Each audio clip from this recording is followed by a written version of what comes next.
A lot of people don't understand it wasn't a roaring hit when it came out. It was certainly a success. Right. Behind the scenes of classic films, there are often untold stories and hidden moments that rarely see the light of day. Some of these are intentionally kept away from the public eye, shrouded in mystery, or lost to time. But every so often, photos surface that reveal what the studios never intended for us to see. One of Hollywood's most beloved musicals, Singin' in the Rain, is no exception. While its timeless charm has captivated audiences for generations, what's hidden beneath the surface is a far different story.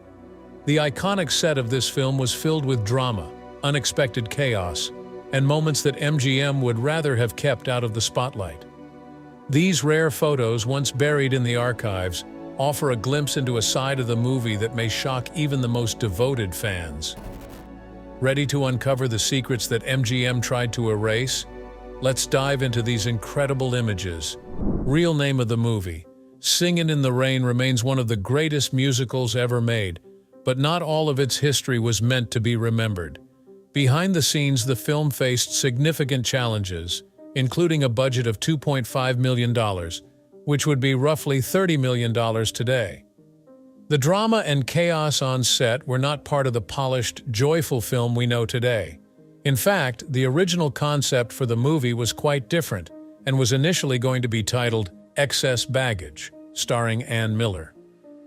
Stanley Donen, who co-directed the film with Gene Kelly, revealed that the early idea didn't match the lighthearted final product. As the production progressed, things began to take an unexpected turn, and certain moments were left on the cutting room floor. MGM worked hard to bury some of the behind-the-scenes chaos until now. These newly revealed photos give us a rare glimpse into the untold story. Recycled songs. Only 2 original songs were composed for Singin' in the Rain: Make 'Em Laugh and Moses. The rest of the music in the film was recycled from earlier MGM albums. Arthur Freed, the film's producer, took the opportunity to reintroduce songs he had written decades earlier with composer Nacio Herb Brown, many of which had been used in MGM's early sound films. Betty Comden and Adolph Green, the screenwriters, were simply tasked with integrating Freed's catalog into the storyline. As Comden recalled, Freed instructed them to put all of my songs in it, leaving the writers to figure out how to incorporate the music into the narrative. They were aware of a scene featuring someone singing in the rain, but little else. The resulting film, however, became a legendary musical, cementing its place in Hollywood history. Gene Kelly's near miss with Singin' in the Rain. Gene Kelly's iconic role in Singin' in the Rain almost didn't happen. Initially, Kelly was busy working on An American in Paris when the film was being developed, leaving the door open for other potential actors. Howard Keel, known for his deep bass voice, was briefly considered for the role. If Keel had been cast, the character of Don Lockwood would have been quite different. He was envisioned as a washed-up actor, once known for Western films, trying to revive his career through song. However, the filmmakers ultimately reworked the script, and Kelly finished his prior project just in time to step into the role that became his signature. The toll of filming Singin' in the Rain. Kelly's dedication to his role came at a significant physical cost. The iconic Singin' in the Rain scene, filmed on a street set at MGM's backlot, was an exhausting process that took 7 days to complete. For each day of filming, Kelly endured 6 hours of fake rain. To make the rain look better on camera, it was mixed with milk, but this mixture caused Kelly's wool suit to shrink. To make matters worse, Kelly battled a bad cold and fever throughout the shoot. Despite the challenges, he powered through to deliver the legendary performance we now associate with the film. Post-production efforts. Interestingly, the sounds of Kelly's taps and the splashing of water were not recorded live. Instead, dancers Gwen Verdon, Gene Coyne, and Carol Haney dubbed the sounds in post-production, adding another layer of artistry to an already groundbreaking sequence. The censored moment in Singin' in the Rain. The Broadway melody number in Singin' in the Rain features one of the most graceful dance sequences in film history, with Gene Kelly and Sid Charisse captivating audiences with their technique and chemistry. Their movements flow effortlessly, showcasing their immense talent. However, there's a strange, jarring cut in the scene that leaves viewers puzzled. As Kelly lowers Charisse from a lift, the film cuts abruptly, which may seem like a mistake in the DVD transfer, but this edit was intentional. It was made due to concerns over a particular dance move that was considered too provocative for its time. The dance move that sparked controversy. The moment in question involves Charisse swinging her leg around Kelly in a manner that some deemed too suggestive for the conservative 1950s audience. In response, the filmmakers edited the sequence to remove the risque moment. This change, made during post-production, replaced the bold move with a safer, more modest descent to the ground. While the original negatives have been lost, leaving us unable to see the full sequence as intended, it's clear that the move was too daring for the era's strict standards of decency in film. Exploitation of Sid Charisse on set. This wasn't the only instance where Sid Charisse's dancing was altered. Throughout her career, Charisse often faced exploitation on set, especially when it came to her physicality. Directors and producers frequently pushed her to dance in revealing costumes and perform strenuous routines, all while maintaining an idealized, almost objectified image of femininity. She was expected to be both a flawless dancer and an alluring figure, which placed intense pressure on her. Despite this, Charisse's professionalism and talent shone through, making her one of the most memorable dancers of her time. However, it's clear that the demands of the industry during the 1950s often led to moments of discomfort and exploitation for her. Painful, make-'em-laugh moment. When you watch Singin' in the Rain, one of the most unforgettable scenes is Donald O'Connor's energetic and acrobatic performance in the make-'em-laugh number. The routine is a whirlwind of slapstick comedy, cartwheels, and gymnastic feats that showcase O'Connor's immense talent. However, behind the laughter and the choreography lies a grueling tale of injury. O'Connor performed the entire sequence himself, including the physically demanding stunts that would leave anyone breathless, sometimes literally. A routine that took its toll. Make 'em Laugh number is far more than just a catchy tune. It's a full-on physical comedy masterpiece. O'Connor runs up walls, performs somersaults, and throws himself into backflips. While this may sound impressive on screen, it took a serious toll on the actor's body. The sheer exertion from the performance led to exhaustion, and, in the case of O'Connor, some painful consequences. The carpet he was tumbling on caused him to sustain burns, resulting in him being hospitalized for a week after filming. It's a reminder that the cost of art is often much higher than what audiences see on screen. The stuntman who paid the price. While stuntmen and women are known for taking on dangerous and challenging work in films, there was no stunt double for O'Connor in this particular scene. In fact, many of the more dangerous moments in Singin' in the Rain were handled by Russell M. Saunders, a stuntman who worked with Gene Kelly. However, Saunders wasn't immune to injuries either. He often got hurt while performing dangerous stunts, leading to moments when O'Connor or Kelly would have to step in and complete the work themselves. Yet, in the case of the Make 'em Laugh number, O'Connor pushed himself to the limit, doing the entire sequence without any doubles or help. A legacy of dedication. Donald O'Connor's dedication to his craft shines through in every move he makes in the Make 'em Laugh number. His willingness to endure exhaustion and injury for the sake of his performance is a testament to his commitment as a performer. Though the pain from the carpet burnt and the toll on his body lasted long after the cameras stopped rolling, O'Connor's effort gave us one of the most iconic and enduring sequences in movie history. It's a reminder that sometimes the greatest performances come with a price. The dubbing dilemma. Singin' in the Rain is filled with unforgettable moments, but one of the most fascinating yet ironic parts of the film involves the sequence where Kathy Selden, played by Debbie Reynolds, dubs Lena Lamont's Gene Hagen, singing and speaking voices in The Dancing Cavalier. Here's the twist. It was actually Reynolds' voice that wasn't working for the filmmakers, leading to the decision to have Gene Hagen's own voice dubbed over Reynolds' speaking lines. On top of that, Betty Noyes was brought in to dub Reynolds' singing for the Would You number. The very scene meant to highlight the importance of dubbing in Hollywood ironically showcased Reynolds herself being dubbed for both singing and speaking. The struggles. For Debbie Reynolds, being part of Singin' in the Rain was a monumental challenge.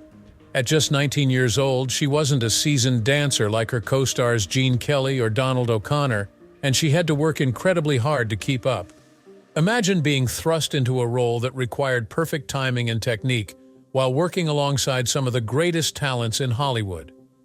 It wasn't easy, and at times Reynolds found herself overwhelmed. In fact, the pressure got so intense that at one point, she found a quiet moment, crawled under a piano, and broke down in tears. Here's where it gets even more inspiring. The legend himself, Fred Astaire, found her in that moment of vulnerability and comforted her. Not only did Astaire offer emotional support, but he also took the time to help her improve her dancing. He gave her personal tips and made her feel more confident. This unexpected mentorship played a huge role in Reynolds' development as a dancer and performer.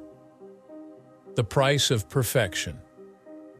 While Reynolds worked hard to make her mark on Singin' in the Rain, the reality of the film industry at the time meant that not every part of her performance made it to the final cut. The dubbing of her voice in key scenes is a reminder of the intense pressure actors like her were under, struggling to meet the technical and artistic demands of a film while dealing with their own insecurities and limitations.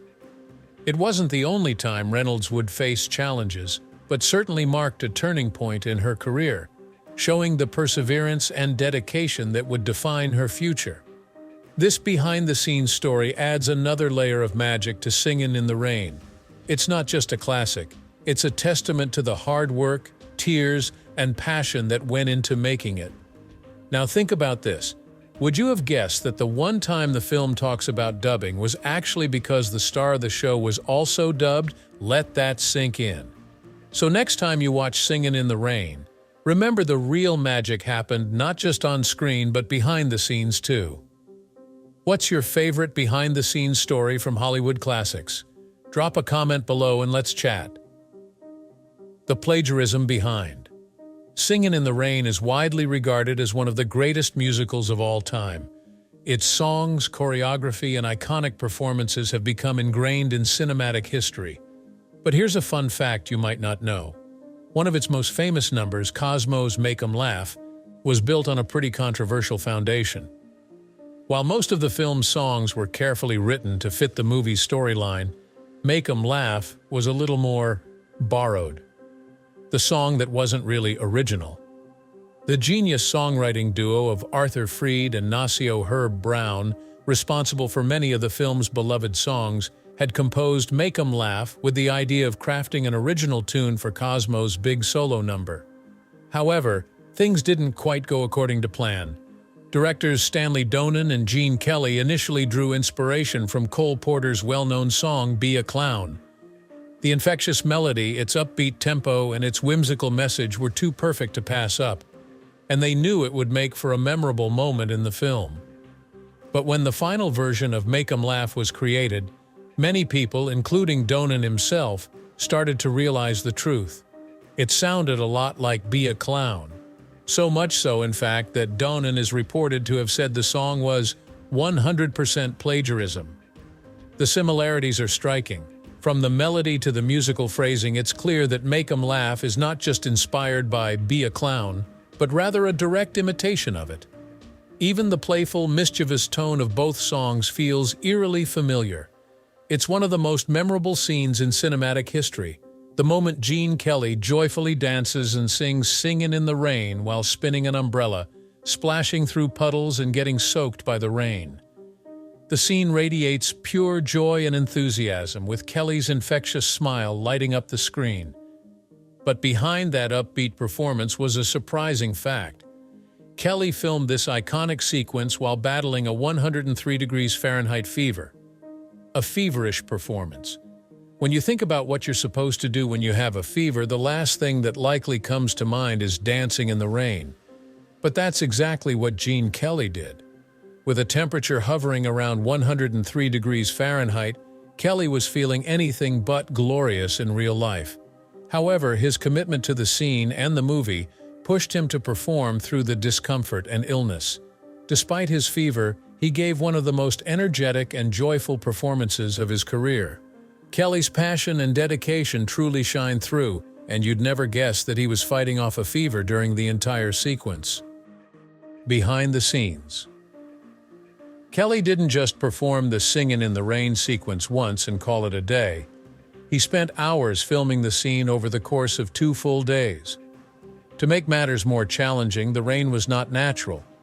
It was a carefully crafted setup involving artificial rain, which meant Kelly had to endure being drenched in cold water for hours on end. Despite his condition, Kelly remained cheerful and determined, never letting his sickness show on screen. In fact, Kelly himself later explained that as the rain began to pour during filming, he spontaneously started to hum, and before he knew it, the words to "Singin' in the Rain" just came to him. This moment of improvisation became the foundation for one of the most famous dance numbers in film history, a legacy of dedication. Gene Kelly's dedication to his craft is legendary. He wasn't just an actor, he was one of the best dancers of his time, known for his groundbreaking performances in films like Thousands Cheer, The Pirate, and Anchors Aweigh. But Singin' in the Rain remains one of his greatest achievements. His ability to power through illness and deliver a flawless performance proves just how much Kelly cared about his work and how much he was willing to endure for his art. While Singin' in the Rain remains a beloved classic, the real-life relationship between its 2 stars, Gene Kelly and Debbie Reynolds, was far from the on-screen romance that captivated audiences. Despite their perfect chemistry as Don Lockwood and Kathy Selden, the 2 actors didn't get along as smoothly off-camera, creating a tension that marked the production of the film. Harsh criticism. At the time of filming Singin' in the Rain, Debbie Reynolds had little to no formal dance training, which made her casting as Kathy Selden an ambitious and challenging role. Gene Kelly, known for his incredible dance abilities, had high expectations for his co-stars, especially when it came to dancing. He was especially critical of Reynolds' lack of experience, which led to frequent and harsh feedback during rehearsals. Reynolds later revealed in her memoir that Kelly was a cruel taskmaster who didn't mince words when it came to her performance. The criticism was relentless, and at times it became overwhelming for the young actress. But despite the harshness, Reynolds eventually came to realize that Kelly's tough love approach was meant to push her to be better. She recalled how his tough standards led her to rise to the occasion and work harder than she ever thought possible. Emotional struggles. The tension between Kelly and Reynolds wasn't just professional, it also turned personal. During their first on-screen kiss, Kelly reportedly made unwanted sexual advances on Reynolds, which added to the already stressful environment on set. In one particularly emotional moment, Reynolds ran away from the rehearsal room and hid under a piano to cry, overwhelmed by the pressure and her treatment. Thankfully, in this moment of vulnerability, legendary dancer Fred Astaire stepped in to offer her comfort and encouragement. Astaire, who had seen the difficulties Reynolds was facing, reassured her that the struggle was a part of learning the craft and becoming a better dancer. Overcoming the struggles and becoming a star. Despite the challenging relationship with Kelly, Reynolds' perseverance paid off. She spent 3 months intensively training to improve her dancing, and by the end of the film, she had turned into a remarkable dancer and performer. In fact, her hard work helped make her one of the stars of the film, with Singin' in the Rain launching her career. Reynolds eventually acknowledged that while Kelly's treatment of her was harsh, it pushed her to become a better performer. She also credited Fred Astaire's support as a key factor in her growth, with his encouragement helping her to continue working through the difficulties. The relationship between Gene Kelly and Debbie Reynolds was undoubtedly difficult during the making of Singin' in the Rain, but it ultimately helped Reynolds evolve into the star we know today. Despite the emotional and physical challenges she faced, Reynolds came out of it stronger and more skilled, forever marking her place in Hollywood history. And there you have it. Behind the glitz and glam of one of Hollywood's greatest films, there was a lot more going on than meets the eye. What do you think about the dynamic between Kelly and Reynolds? Did you know these behind-the-scenes secrets before? Let me know in the comments below, and don't forget to like and subscribe for more fun movie facts and behind-the-scenes stories.